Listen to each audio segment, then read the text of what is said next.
जानकार इसके पीछे चावल को जिम्मेदार बता रहे हैं, क्योंकि नंबर्स दिखाते हैं कि जो चावल का एक्सपोर्ट है वहां पर 7% की गिरावट देखने को मिली है। अब क्योंकि सरकार ने यहां पर बासमती के एक्सपोर्ट को लेकर रिस्ट्रिक्शंस कम कर दी हैं, इसका कितना फायदा, क्या इंपैक्ट पड़ सकता है, इस पर बात करने के लिए इंडिया राइस एक्सपोर्टर फेडरेशन के प्रेसिडेंट डॉक्टर प्रेम गर्ग हमारे साथ हैं। डॉक्टर गर्ग, बहुत शुक्रिया साथ देने के लिए। ऑफकोर्स वो नंबर्स में है ही और इस पर हम लगातार बात भी करते रहे हैं कि चावल के एक्सपोर्ट पे हमने एक इम्पैक्ट आता हुआ देखा है। अब आपको लगता है ये नंबर्स कुछ सुधरते हुए नजर आएंगे? और ऑफ कोर्स नॉन बासमती के एक्सपोर्ट्स के ऊपर तो बाजार अब भी इंतजार कर रहा है कि कुछ यहाँ पर हम नोटिफिकेशन सरकार की तरफ से आता हुआ देखेंगे। तो इन दोनों ही मुद्दों पर आप क्या कहेंगे? देखिए, खाद्य पदार्थों की महंगाई और चावल की संभावित कमी को लेकर चिंता के चलते सरकार ने चावल व्यापार में रोक लगाई थी, जिससे कृषि निर्यात में अस्थायी तौर पर गिरावट आई, जो कि पिछले साल लगाई गई थी बासमती और नॉन बासमती। अब सरकार के आंकड़ों और आईआरएफ के सर्वे के अनुरूप हम कह सकते हैं कि महंगाई काफी नियंत्रण में है। कोई अब फूड ग्रेन के अंदर कोई तेजी नहीं है। चावल के भंडार जो हैं हमारे काफी पर्याप्त हैं और इसकी वजह से आप देखें चावल की फसल बहुत अच्छी हो रही और बारिश भी बहुत अच्छी हुई है।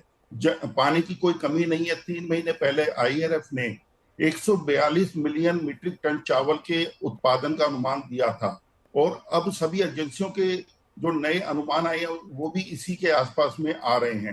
तो वर्तमान जो इस पोजीशन को देखते हुए, जैसा कि गवर्नमेंट ने बासमती राइस के अंदर किया है कि इसके अंदर बासमती का जो एमएसपी था उसको हटाया गया और उसकी वजह से इमीडिएटली राइस के अंदर जंप आया और आपने देखा कि मंडियों के अंदर किसानों को प्राइस अच्छे मिलने लगे हैं। और इसका जो बासमती एक्सपोर्ट का जो प्रभाव है, जो एकदम से जो शॉर्टेज हो रही थी एक्सपोर्ट की, आप देखेंगे आने वाले 15 या 20 दिन के बाद ही और 1 महीने के बाद आपको इसमें एक उछाल नजर आएगा कि हमारे राइस की एक्सपोर्ट के आंकड़े बढ़ गए हैं काफी।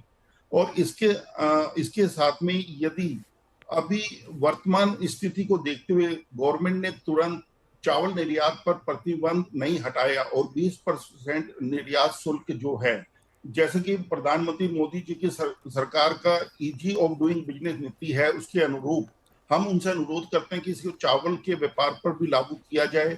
और यदि सफेद चावल के निर्यात को निजी व्यापार के माध्यम से खोलने में और देरी की जाती है और निर्यात शुल्क नहीं हटाया जाता तो उसका नुकसान किसानों, व्यापारियों और भारत का जो हिस्सेदारी है विश्व के अंदर, इससे पहले भारत विश्व व्यापार का 40% का हिस्सा रखता था, जो पाकिस्तान और अन्य देशों को मिल रहा है।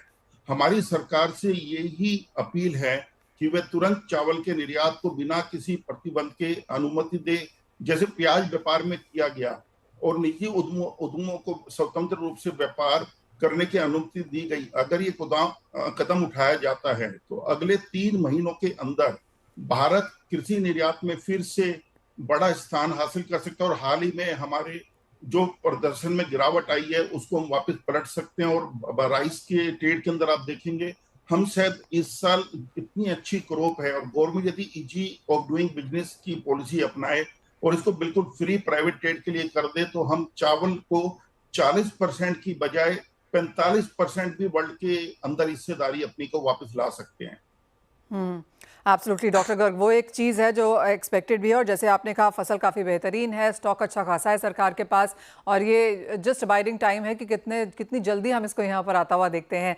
साथ ही साथ एक सेंस आपसे इस पर भी लेना चाहेंगे कि किस तरह से चावल के प्राइसेस मूव कर रहे हैं, अंतर्राष्ट्रीय बाजारों में कैसे हैं, अगर एक्सपोर्ट किया तो किस तरह का फ़ायदा है और क्या भारतीय बाजारों में हमने यहाँ पर चावल के प्राइसेस की गिरावट का फ़ायदा कंज्यूमर को जाता हुआ देखा है?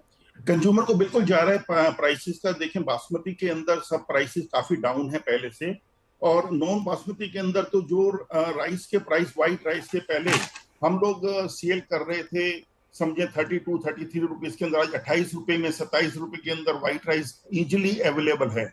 ब्रोकन के प्राइसेस नीचे हैं। तो पूरी इंटरनेशनल मार्केट के अंदर भी आज वियतनाम 380, 390, $400 के अंदर व्यापार हो रहे हैं 100% ब्रोकन। व्हाइट राइस को देखें तो 440, 445।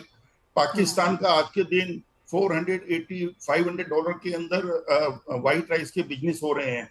यदि इंडिया से ये खुल जाता है और ड्यूटी बिल्कुल हटा दी जाती है तो इंडिया के अंदर लोकल मार्केट पर कोई फर्क नहीं आएगा, क्योंकि गवर्नमेंट को ओपनली करना पड़ेगा तो किसानों को फायदा मिलेगा। जो अभी नई क्रॉप आनी शुरू हो गई है मंडियों में और अगले 15 दिन में भरपूर फसल आ जाएगी, तो इमीडिएटली सभी व्यापारी एक्सपोर्टर्स मंडियों से माल खरीदेंगे, जिससे किसानों को फायदा होगा। गवर्नमेंट के पास भी जो स्टॉक रखने की प्रॉब्लम्स हैं उसके ऊपर उनको काफी इजी ऑफ होगा बिजनेस करने के लिए। एब्सोल्युटली।